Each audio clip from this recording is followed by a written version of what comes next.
नमस्कार विद्यार्थियों।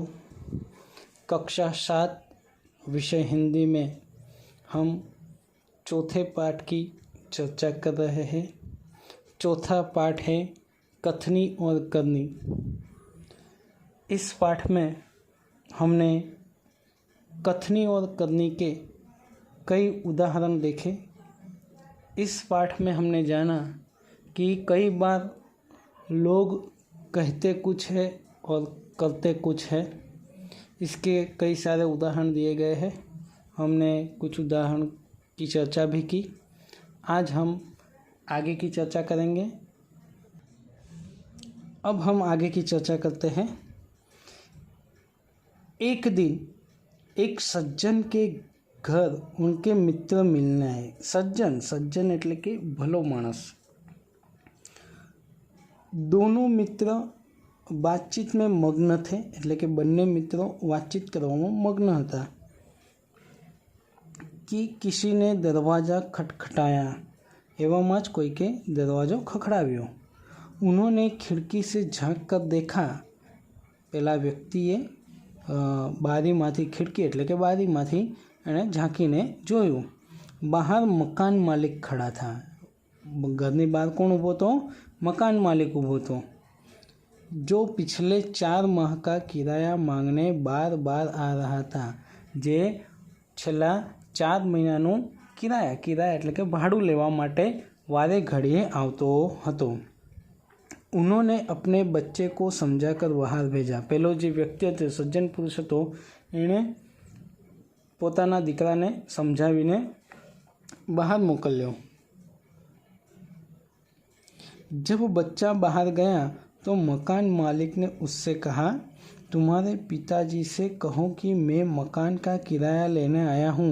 पेलो बाळक पेलो जे छोकरो छे जेवो घरनी बहार जाय छे एवामां ज पेला मकान मालिके एने कह्युं, तारा पप्पाने कहे के हूँ 4 महीनानुं मकाननुं भाडुं लेवा माटे आव्यो छुं। बच्चे ने तपाक से जवाब दिया એટલે झटथी जो तपाक से એટલે કે बाळके तरत ज जवाब आप्यो, पिताजी ने कहा है कि वे घर पर नहीं है। मारा पप्पाए कीधुं छे के हूँ घरे नथी एवुं कही देजे। बच्चे की बात सुनकर मकान मालिक हंसने लगा। आवुं सांभळता ज पेलो मकान मालिक हतो ए शुं करवा लाग्यो? हसवा लाग्यो। घर में बैठे मित्र के चेहरे पर भी मुस्कान आ गई। घर में जे पेला व्यक्तिनो मित्र हतो ए पण हसवा लाग्यो, जिसे देखकर वे सज्जन पानी पानी हो गए। आवुं जोता ज पेलो जे व्यक्ति हतो सज्जन पुरुष हतो एने पानी पानी हो गया એટલે કે એને શરમમાં મુકાવાનું થઈ ગયું। એટલે ઘણીવાર આવું થતું હોય છે। આપણે વિચાર્યા વગર કંઈ પણ કાર્ય કરતા હોઈએ છીએ, આપણે પોતાની વાત પર કાયમ ના રહીએ તો ઘણીવાર આપણને શરમમાં મુકાવાનો વારો આવે છે। તો આ એનું એક ઉદાહરણ છે। હવે આપણે આગળ ચર્ચા કરીએ। एक सज्जन ने अपने पोते को यह सिखाया था कि हमें कभी किसी काम को गलत ढंग से नहीं करना चाहिए। એટલે એક સજ્જન વ્યક્તિએ એક સારા માણસે પોતાના એના પોતે એટલે કે પૌત્રની વાત છે, બરાબર? દાદા અને પૌત્રનો સંબંધ આવે એટલે કે છોકરાનો છોકરો। તો એના પૌત્રને એવું શીખવાડ્યું હતું કે આપણે કોઈ પણ કાર્ય खोटी रीते करवू जोईए नहीं।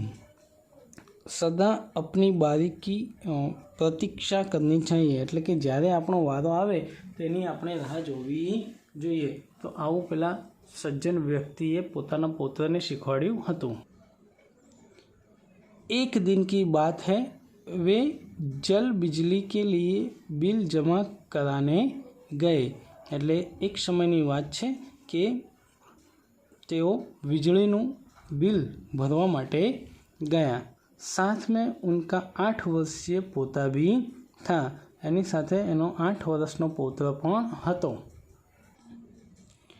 बिल जमा कराने वालों की लंबी कतार देखकर वे कोई उपाय सोचने लगे।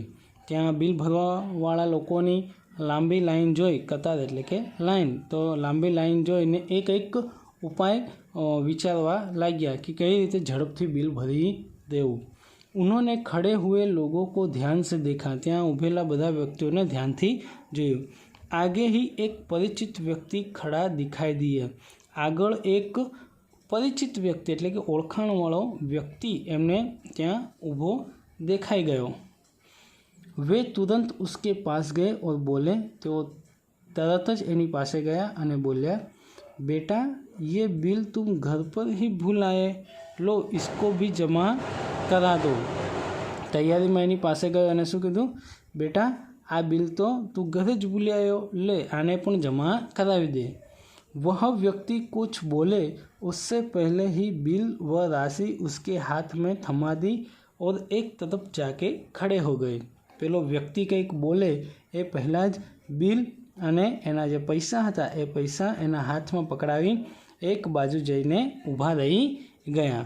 પોતા બાર બાર કહેને લગા, દાદાજી લાઈન में लगिए ना।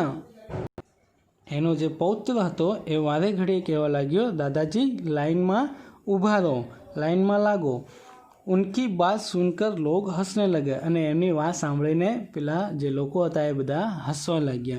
એટલે અહીંયા શું કહેવા માંગે છે કે कई लोग ऐसे होते हैं जो आदर्श की बात तो करते हैं पर उन्हें अपनाते नहीं। એટલે કેટલાય લોકો એવા હોય છે જે મોટી મોટી આદર્શોની વાતો કરે છે, નિયમોની વાતો કરે છે, પણ એ આદર્શો અને એ નિયમો પોતે અપનાવતા નથી। इस प्रकार का आचरण अच्छा नहीं होता। આ પ્રકારનું ચરિત્ર, આ પ્રકારનું આચરણ સારું હોતું નથી। ऐसा आचरण करने वालों को कभी सम्मान नहीं मिलता। એટલે કે આવું આચરણ કરવાવાળા લોકોને ક્યારેય સન્માન મળતું નથી। वे हंसी के पात्र बनते हैं, તે હાંસી પાત્ર બને છે। इसलिए हमें कथनी और करनी में सदैव समानता रखनी चाहिए।